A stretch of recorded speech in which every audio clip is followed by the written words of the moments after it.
وہ ایک صاحب قربانی کے بارے میں پوچھنے لگے, قربانی کے بارے میں, یہ ابھی قربانی آنے والی ہے نا, تو اس میں بھی یہی اعتراضات, یار اتنا پیسہ غریبوں کو کھلا دیا جاتا ہے بھائی, ایک ایک گھر میں 2-2 لاکھ 1.5 لاکھ 1 لاکھ کی قربانی ہو رہی ہے, ایک جانور کٹتا ہے نا, اور اس کا گوشت 3-4 دن میں کباب بنا کے کھا پی کے ختم. اتنا پیسہ اگر ہم IMF کو دے دیتے تو ہمارا اتنا قرضہ ادا ہو جاتا. اتنا پیسہ اگر ہم جہیز کے لیے جمع کر لیتے, لاکھوں بچیوں کی شادیوں کا انتظام, بولتے کیوں نہیں بھائی, ہو جاتا. بہرحال بہت کچھ ہو سکتا تھا نا. اتنا پیسہ ہم اپنے بچوں کی پڑھائیوں پہ لگا دیتے تو بچے, ہمارے ملک سے جہالت کا خاتمہ ہو جاتا.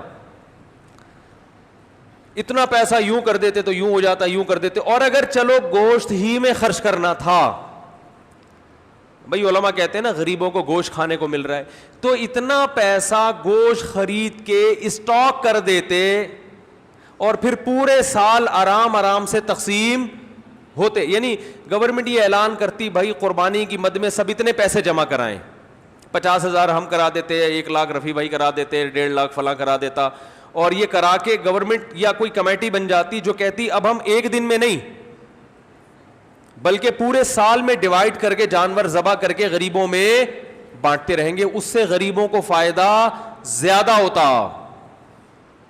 بھائی ایک 3 دن میں ہی آپ نے لاکھوں کروڑوں جانور کاٹ دیے, اس میں تو ضائع بھی بہت ہوتا ہے نا.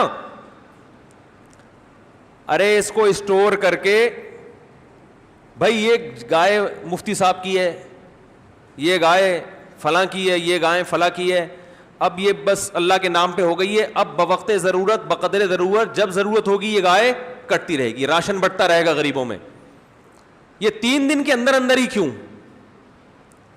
3 دن کے اندر اتنا جانور جب آپ کاٹتے ہیں تو فائدے کے بجائے نقصان, بولو نا, زیادہ ہوتا ہے. معاشی لحاظ سے جانور کے گوشت کی قیمت بہت زیادہ اوپر چڑھتی ہے, جو ظاہری کیلکولیشن بتاتی ہے, حقیقت تو اللہ ہی جانتا ہے. ارے مجھے ایک بات بتاؤ نا یار, یہ بات بھی سمجھانا کوئی مشکل کام ہے. دیکھو آپ کے پاس 3 لاکھ روپے پڑے ہوئے ہیں یا 2 لاکھ روپے پڑے ہوئے ہیں, ماہرین معیشت کیا کہتے ہیں, وہ 2 لاکھ ایک دن میں خرچ کر لو یا پورے سال ڈیوائڈ کر کے خرچ کرو, زیادہ بہتر کون سا کیا عمل ہے, پورے سال ڈیوائڈ کرو. ایسا ہی ہے نا. تو آپ کے پاس اتنے جانور کروڑوں گائے بیل بکرے دمبے موجود ہیں, تو ماہر معیشت کہیں گے کہ 3 دن کے اندر کاٹ کے ان کے کباب بنا کے کھا جانا, اس سے بہتر ہے کہ ان کو پورے سال میں ڈیوائڈ کر دو. کچھ محرم میں کٹیں گے, کچھ سفر میں کٹیں گے, کچھ ربیع الاول میں کٹیں گے, اس سے گوشت کی قیمت بھی کیا رہے گی, ہمارے کنٹرول میں رہے گی, وافر مقدار میں غریبوں کو گوشت بھی ملتا رہے گا. عقل تو یہی کہتی ہے. اسی وجہ سے یہ لبرلز لوگوں کو بڑے اعتراضات ہوتے ہیں, یار یہ کون سی قربانی ہے یار, یہ کیا ہے یار, یہ کون سا طریقہ ہے یار, جانور لاؤ کاٹو, چاہ پہ کسائی لے گیا نکال کے, اور کھال جو ہے نا وہ فلان لے گئے, اور پھر وہ کھایا پیا 3 دن ہلا گلا. کچھ لوگ اسٹور کر لیتے ہیں لیکن وہ بھی اپنے لیے کرتے ہیں, غریبوں کے لیے تھوڑی کرتے ہیں. محرم میں حلیم پکا دیا اس سے, بس اس کے بعد نہیں چلتا وہ. تو یہ کیا ہو رہا ہے. دوسری بات, گوشت خرید کے اگر وہ سستا پڑتا ہے, جانور خرید کے کاٹ کے کھایا جائے تو وہ اور زیادہ مہنگا پڑتا ہے. تو یہ کروڑوں روپے کا سرمایہ اس طرح بھی ہلاک ہو رہا ہے. ارے یہی بکرا آپ عام دنوں میں خریدو آدھی قیمت پہ ملے گا, بلکہ گوشت خریدو تو اور سستا ملے گا, اور گوشت بھی اپنی مرضی کا ملے گا. جو سری پائے کے عادی نہیں ہیں وہ سری پائے نہ خریدیں, لیکن یہی آپ بقرعید والے دن خریدو تو ڈبل قیمت پہ. کیا خیال ہے بھائی؟ اور اگر کاٹنا ہی تھا تو جو لنگڑے لولے جانور ہیں ان کو کاٹ دو, گوشت تو سب میں ایک ہی جیسا نکلتا ہے نا. ارے کسی کا جانور لنگڑا ہے, اندھا ہے, کاڑا ہے, کنکٹا ہے, وہ تو ویسے ہی گوشت پہ تھوڑی کوئی اثر پڑتا ہے. جانور اندھا ہو گوشت تھوڑی اندھا ہے. لیکن شریعت نے کیا کہا, معذور جانور کی قربانی, بولو بھائی, نہیں ہے. یہ تو ایک اور اعتراض ہمارے لیے کھڑا کر دیا. تو اتنے سارے اعتراضات قربانی پہ ہوتے ہیں, ان سب کا ایک ہی جواب ایک حدیث میں موجود ہے. صحابی نے پوچھا یا رسول اللہ یہ قربانی کیا ہے؟ آپ نے فرمایا سنت ابیکم ابراہیم, تمہارے باپ ابراہیم کی سنت, بس اور کوئی لاجک نہیں ہے. جب اللہ نے ابراہیم علیہ السلام کو حکم دیا بیٹے کو ذبح کرو, تو اس کی کوئی لاجک سمجھ میں آتی ہے؟ ابھی تو گائے کاٹنے کا کہا جا رہا ہے, بیٹا کاٹنا تک کا تو کوئی تک بنتا ہے ہی نہیں.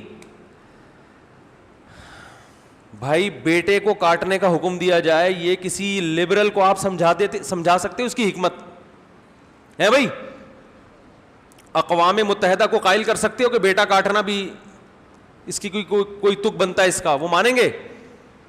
ہے بھائی کسی کو بھی بٹھا کے سمجھاؤ یار فلاں کو اللہ نے حکم دیا بیٹا کاٹو, تو آپ فوراً کہو گے یار ہو سکتا ہے وہ بیٹا چور ہو معاذ اللہ, یا وہ بیٹا اتنا بڑا مجرم ہو کہ اس نے کئی لوگ کاٹ چکا ہو. تو اب باپ کو کہا جا رہا ہے اس بیٹے کو کاٹو تاکہ مزید لوگ نہ کٹیں, ڈاکو ہو چور ہو ہے نہ. بھائی وہ بیٹا بھی کون ہے؟ اسماعیل پیغمبر کا بیٹا, اور جس کے بارے میں بشارت دی گئی تھی کہ بطور انعام کے دیا جا رہا ہے آپ کو, آپ کی قربانیوں کا صلہ ہے یہ بیٹا, بطور گفٹ, جس کے اچھا ہونے میں دو رائے نہیں ہو سکتی. ایسے بیٹے کے بارے میں حکم دیا جا رہا ہے ابا کو کہ اس بیٹے کو کیا کر دو؟ ذبح کر دو. آپ کہہ سکتے ہیں ہو سکتا ہے بچے کا امتحان لیا جا رہا ہو کہ یہ بچہ کتنے پانی میں ہے, کاٹنے کا اصل حکم نہ ہو بلکہ اللہ دیکھنا چاہ رہے ہو کہ بچہ آگے سے رسپانس کیا کرتا ہے. تو بچے نے جواب کیا دیا تھا؟ یا ابت افعل ما تؤمر, اے ابا جو کہا گیا ہے عمل کر لیں. تو بچہ ایگزام میں کامیاب ہو گیا, اب اللہ کہتے بس نہیں کاٹیں. ہے بھائی تو جیسے ابراہیم علیہ السلام کو حکم دیا اپنے بیٹے کو کاٹیں, اس کی لاجک کچھ بھی نہیں ہے سوائے اس کے کہ ابراہیم بھی اللہ کے, بیٹا بھی اللہ کی مخلوق پہلے ہے, ابراہیم کا بیٹا بعد میں. تو اللہ کہہ سکتا ہے بھائی میں تو ویسے بھی کسی کو کسی وقت موت دے سکتا ہوں, آپ نہیں کاٹیں میں کسی اور حادثے سے ہلاک کر دوں, یہ تو مجھے اختیارات ہے نا, دیا بھی تو میں نے. یہ ثابت کرنے کے لیے کہ ابراہیم تو میرا بندہ ہے اور تیرا بیٹا بھی میرا غلام ہے. غلام کو جب حکم دیا جاتا ہے تو اس کے پاس کیوں کا آپشن نہیں ہوتا, بس یہ ثابت کرنے کے لیے کاٹو.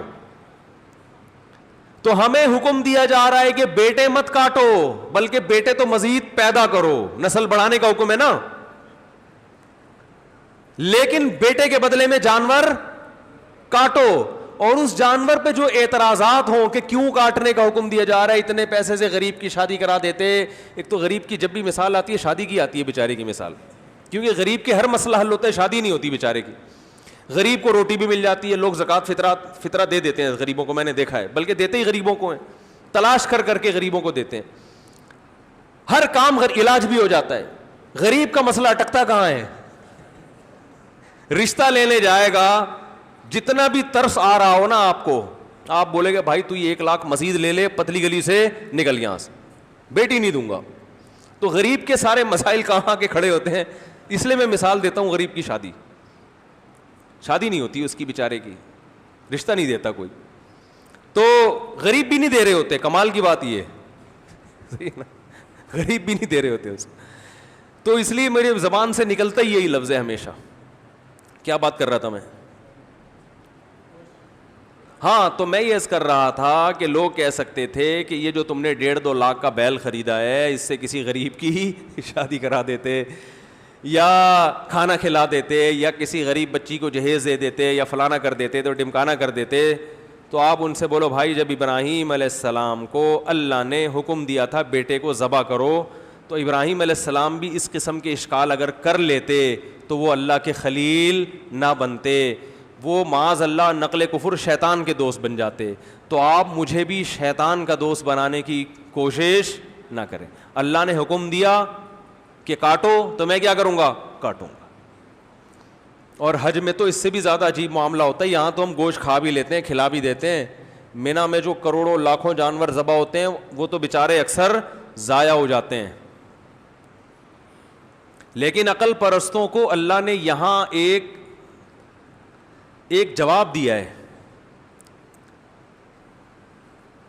کہ تم جو یہ فلسفے کیلکولیٹر لے کے بیٹھتے ہو نا کہ اتنے جانور اگر یوں ایکچولی یوں ہو جاتا تو ہر سال اگر کٹتے تو ایکچولی گوشت کی قیمتیں کنٹرول میں رہتی ہیں, اور ایکچولی یوں ہوتا اور اس سے اتنے غریبوں کے پیٹ بھر جاتے اور اس سے تو جانور ختم ہوتے ہیں. تو اللہ نے ابراہیم علیہ السلام کی سنت میں بتا دیا کہ ابراہیم نے اپنے بیٹے کو ذبح کرنے کے لیے لٹایا تھا نا, تو سب سے زیادہ نسل چلی کس کی ہے؟ اسماعیل کی. اور برکت کس میں ہوئی؟ اسی بیٹے میں. آئی بات سمجھ میں؟ کوانٹٹی کے لحاظ سے بھی اور کوالٹی کے لحاظ سے بھی. آج بھی دنیا میں خاندان افرادی قوت کے لحاظ سے سب سے زیادہ سید ہیں دنیا میں, جن کو شاہ بھی کہا جاتا ہے, سید بھی کہا جاتا ہے, افرادی لحاظ سے بھی. اور روحانی اعتبار سے سید الانبیاء محمد صلی اللہ علیہ وسلم اللہ نے حضرت اسماعیل کی اولاد میں پیدا کیے. تو پتہ چلا کہ بھائی جو اللہ کے لیے کٹے گا بڑھے گا بھی, بولو نا وہی.